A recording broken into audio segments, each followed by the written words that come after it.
យកមកជួបបាចេញទៅខាងក្រៅបាទយើងកណ្ដាលវេលានេះយើងបានបិទផ្លូវហើយបាទបិទផ្លូវហើយចឹងហើយសូមមកយកមកជួបបាយទាំងអស់បាទទៅរកចំណុចខាងក្រៅលើផ្លូវស្គាល់ជើងនេះ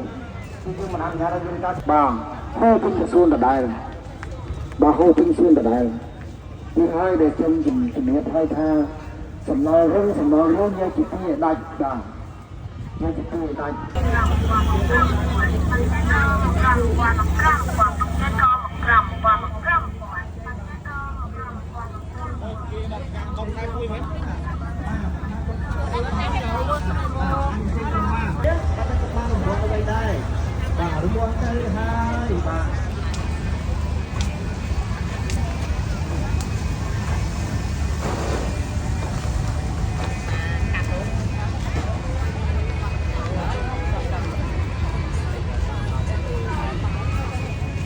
ឡើងវិញចឹងណាបាទផលប្រយោជន៍ចង់ទទួលទុកខ្លួនឯងទេមិនបានយកចំណែកណាមួយមកឲ្យរដ្ឋបាលខណ្ឌទេ